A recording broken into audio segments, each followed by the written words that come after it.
You didn't get into real estate to chase leads. You got into this because you know you're meant to be a trusted expert, a leader, and a magnet for the right clients. So in today's episode, I'm talking about the dream client connection. It's how to attract leads so that you're not chasing. So listen in because I'm dropping some open house gems. And at the end of the episode, I talk about the Women in Real Estate Summit.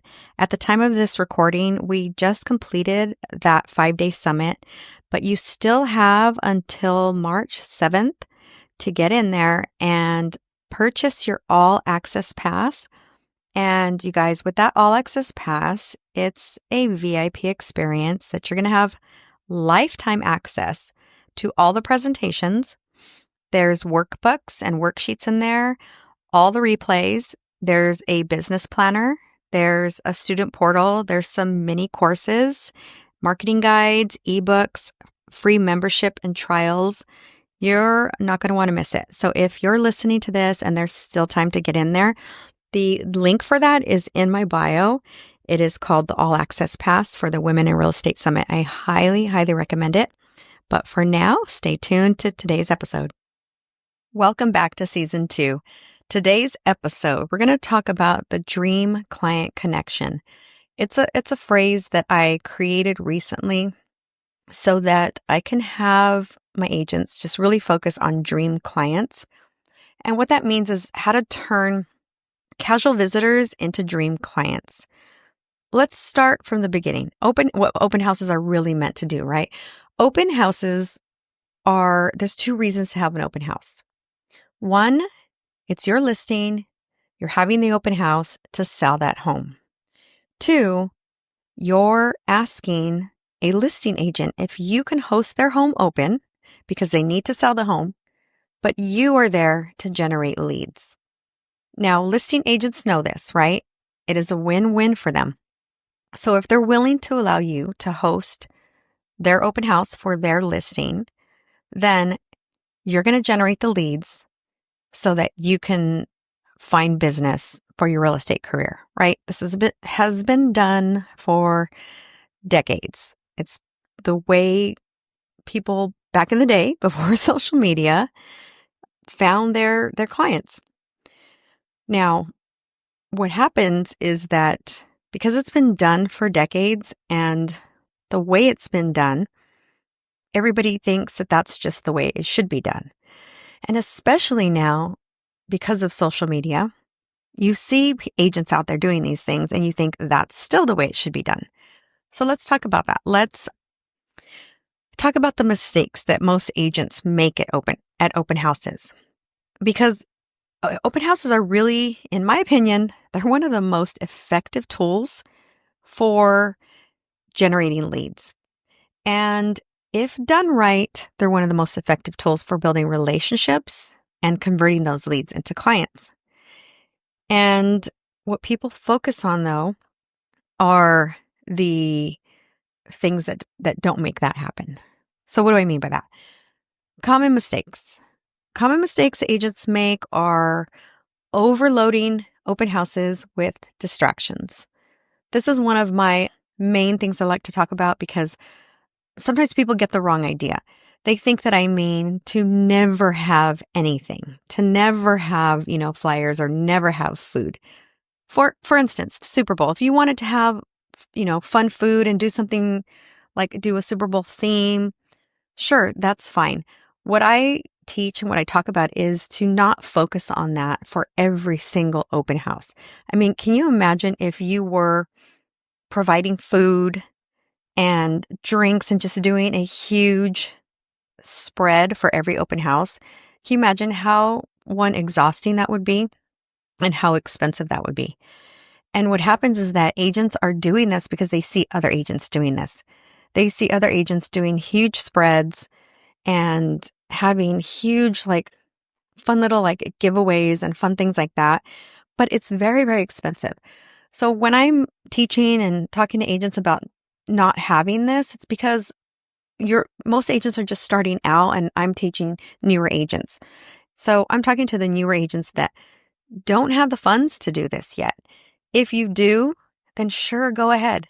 But can you imagine if you have these open houses, you're doing all of this because it's fun. It is fun. It's fun to have, like these party like open houses. We, like as women, we like to entertain. I know I like to entertain. I like to have fun themed parties for my friends. But if you're doing this and no one's showing up, can you imagine doing that? After a while, you're going to get very discouraged and you're going to lose out on a lot of money. And I think that's why people quit. I think that's why people think open houses don't work. So the mistake is that when they're doing this, when they're overloading their open houses with distractions like tons of food, excessive flyers, excessive, spreadsheets, and talking about market statistics and all of that, what's happening is that you're failing to engage with the visitors. You're failing to engage with them on a personal level. And that's how you miss opportunities for deeper and more meaningful connections. So the dream client connection. The dream client connection is having this conversation with the visitors that come in so that you right away, right there at your open house, can determine if one, is it a buyer? Two, is it a potential seller? Which those are going to be your neighbors. And to determine when is it that they want to move. So that's the criteria to find the dream client connection. It's, are you a buyer? Are you a potential seller? And when do you want to move? Do you want to move this year? Do you want to move next year? Do you want to move this spring? Do you want to move this fall? When is it that you want to move? What happens is that most agents skip this whole thing. They go straight into so what are you looking for in a home? They go straight into this, just almost basically the sale. That's basically the sale. And they don't build any kind of connection. They don't ask about the client. They don't ask about their family. They don't ask about when they want to move, why they want to move. And they miss the boat. This is the key, the secret sauce to everything. You miss the boat.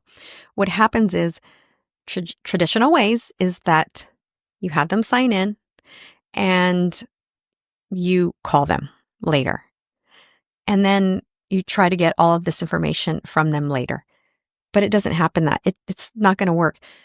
One thing that was really funny, I spoke about earlier, I have these open house audits that are available. So anybody who wants to get one of those, you can find that link to book an open house audit. And one of the audits I did a while back, she was saying that we were talking about, how I don't promote sign-ins. At first, when people walk in, you don't ask them to sign in. You ask them to sign in after you've had a conversation with them. And I asked her, so let me ask you, when you have someone walk in and the first thing you're asking is, will you please sign in? They know what that's about. They know it's all, they know why you're doing that.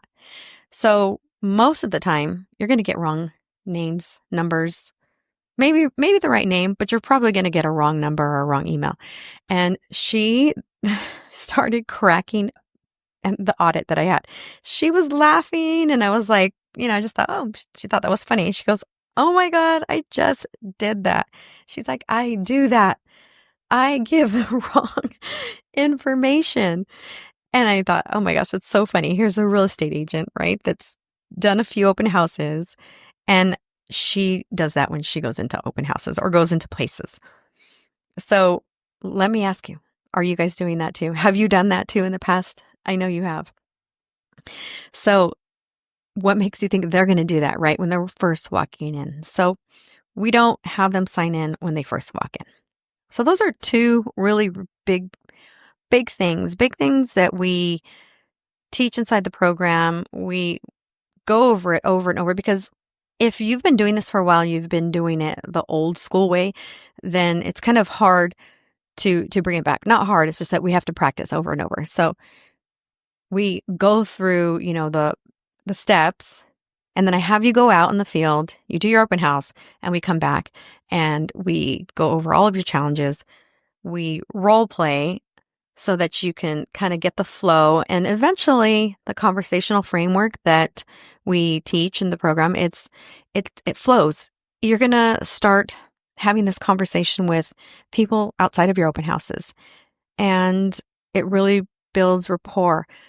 it becomes so conversational, so part of what it is that your approach.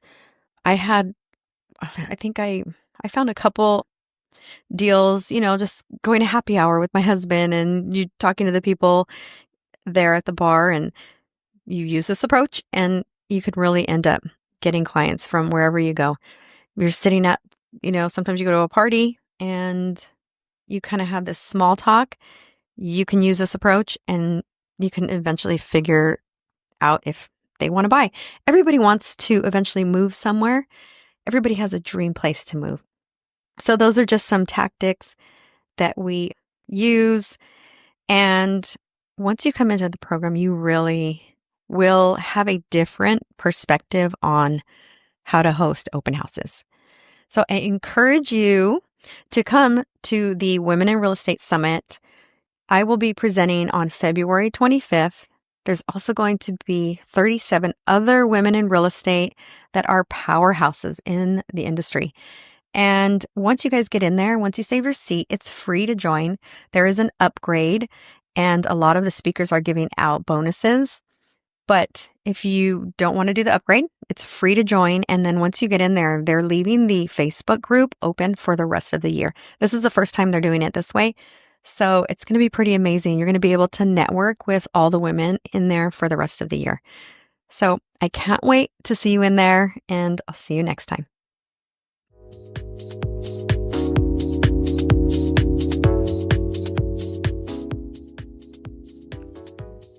If you have been nodding along, feeling that spark, that pull that says, I meant for more, this is your sign to step into it. We have a new community, and inside the Open House Manifestors community, we're not just talking about open houses. We're transforming them into your most powerful lead generation strategy. You're going to learn how to ditch outdated tactics, align your energy, and manifest dream clients, all while building a business that feels like you. If this episode resonated with you, make sure to subscribe and share it with a friend who needs to hear this today. And if you're loving the podcast, please leave us a review. It's the best way to help more agents find this message and step into their next level. And when you're ready to go deeper, come join us inside the new Open House Manifestors community. Your next level starts now. Head to my link in bio on my Instagram page at Open House Coach, and let's do this.